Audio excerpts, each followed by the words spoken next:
टंग tie. Tongue tie क्या होता है? ये हमारे ऑटिस्टिक, एडीएचडी या डिसेबल चाइल्ड्स में क्यों पाया जाता है? इसे हमें कैसे डील करना है? क्या एक्सरसाइजेस करके ये ठीक होता है? इन सारे पॉइंट्स को हम इस वीडियो में कवर करेंगे। Hello parents, myself doctor Geetanjali and I am your occupational therapist. Let's start with that. First of all will see what is tongue tie. Tongue tie को एंक्लोग्लोसिस भी कहा जाता है।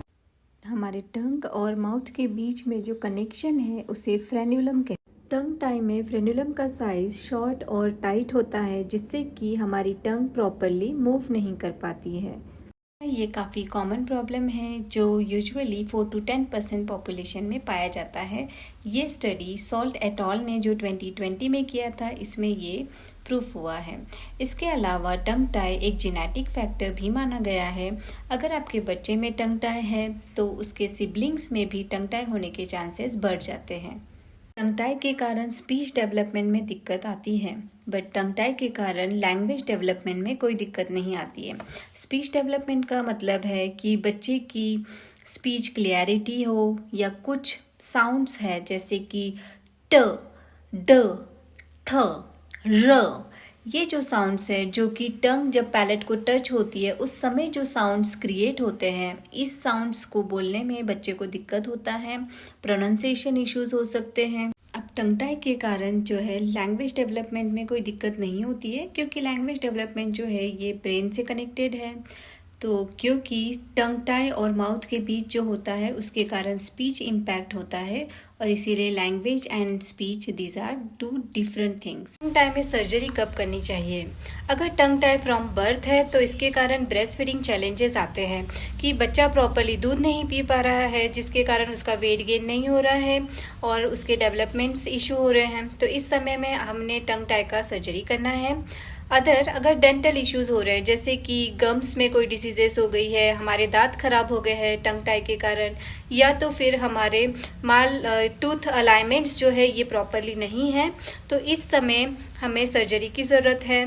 थर्ड है ओरल फंक्शंस। अगर टंग tie के कारण हमारे ओरो फंक्शंस प्रॉपर नहीं है, ओरो फंक्शंस का मतलब होता है स्वेलोइंग करना या च्यूइंग करना, जैसे चबाना चीज़ों को, या तो फिर हमारे ओरल हाइजीन्स, अगर ये हम टंग टाई के कारण मेंटेन नहीं कर पाते हैं तो इस समय हमें सर्जरी की ज़रूरत पड़ती है। अब एडल्ट्स में जब कन्वर्सेशन हम करते हैं तो हमारी स्पीच सामने वाले को समझ में नहीं आती है टंग टाई के कारण। हम अपने आप को प्रॉपरली एक्सप्रेस नहीं कर पाते क्योंकि प्रोनाउंसिएशंस क्लियर नहीं है, हमारी स्पीच क्लियर नहीं है। तो इस समय हमें टंग टाई का सर्जरी करना चाहिए। टंग टाई के लिए 2 सर्जरीज बहुत कॉमन है। जो छोटे बच्चों में जनरली पाया जाता है वो है फ्रेनोटॉमी, और जो एडल्ट्स या टीनेजर्स में किया जाता है उसे हम कहते हैं फ्रेन्युलोप्लास्टी। फ्रेनोटॉमी जो इन्फेंट्स और यंग बच्चों में किया जाता है, फ्रेन्युलोप्लास्टी जो कि टीनेजर्स और एडल्ट्स में किया जाता है। टंग टाई सर्जरी से पहले और सर्जरी के बाद आपको एक्सरसाइजेस करनी होती है। ये एक्सरसाइजेस आपकी टंग मूवमेंट्स को इम्प्रूव करता है, इसकी जो रेंजेस है इसको इंक्रीज करता है, आपकी टंग की स्ट्रेंथ बढ़ाता है, और जो फंक्शंस है ओरल फंक्शंस इसको भी इम्प्रूव करता है। अब देखते हैं कुछ एक्सरसाइजेस जो हम टंग टाई के दौरान करते हैं। फर्स्ट एक्सरसाइज होता है टंग साइड टू साइड। तो इसे अगर हम माउथ के अंदर करेंगे तो वो इस तरह से होगा। ये मैंने क्या किया, राइट साइड में टंग होल्ड किया है और 5 सेकेंड काउंट किया है, ठीक है। अब लेफ्ट में आपको टंग होल्डिंग करनी है और 5 काउंट्स करना है। ऐसे देखिए, ऐसे, ठीक है। इसे आप बाहर से करेंगे इस तरह, लेफ्ट, ठीक है। This is tongue side to side. Next second exercise है टंग ओवर द वर्ल्ड। इसका मतलब है पूरे मुंह में हमें टंग को घुमाना है क्लॉकवाइज या एंटी क्लॉकवाइज। देखिए ऐसे, एंटी क्लॉकवाइज। सर्जरी के तुरंत बाद हमें कुछ एक्सरसाइजेस स्टार्ट करनी होती है जिससे हमारी टंग की मूवमेंट्स इम्प्रूव होती है और हमारी टंग की स्ट्रेंथ भी बढ़ती है। फर्स्ट एक्सरसाइज है स्नेक एक्सरसाइज। इसमें टंग टिप बाहर निकालनी है, फिर टंग को अंदर लेना है, बाहर निकालना है, लिप्स को टंग टच नहीं होने देनी है, और ये एक्सरसाइज आपको 20 to 25 टाइम्स रिपीट करनी है। Next vagal flap. इसमें टंग बाहर निकाल के लिप्स के ऊपर और नीचे एज ए फ्लैप आपको रखनी है।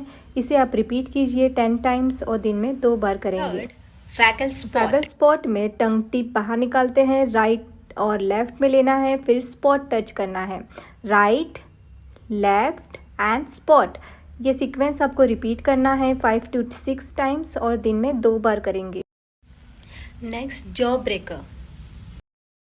इसमें आप माउथ क्लोज करेंगे और अपनी टंग को राइट में होल्ड करेंगे, 10 काउंटिंग्स करेंगे। फिर हमारी टंग को लेफ़्ट में लेंगे, वहाँ पे होल्डिंग करना है जैसे हम चॉकलेट होल्ड करते हैं। 10 सेकेंड्स होल्डिंग करेंगे। इसे आप रिपीट कीजिए 5 to 10 टाइम्स, दिन में 2। Palate pressing back to front. ये पैलेट प्रेसिंग है बैक टू फ्रंट। इसमें जैसे चॉकलेट खाते समय कुछ स्टिक हो जाता है पैलेट पे, तो हम निकालने की कोशिश कर रहे हैं, तो बैक टू फ्रंट इस तरह से हमें टंग मूवमेंट्स करनी है। नेक्स्ट है स्पून होल्डिंग अगेंस्ट टंग टिप।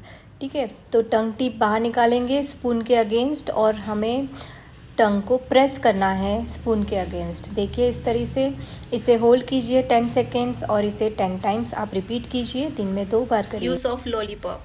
तो अब आपको चॉकलेट लॉलीपॉप या कैंडीड लॉलीपॉप एनीथिंग ये आपको यूज़ करना है। इसे लॉलीपॉप को लिकिंग करेंगे, ठीक है, राइट में, लेफ्ट में, और ओवरऑल लॉलीपॉप को आपको लीक करना है। इससे आपकी टंग स्ट्रेंथ इम्प्रूव होगी और इसकी रेंजेस भी इम्प्रूव होगा।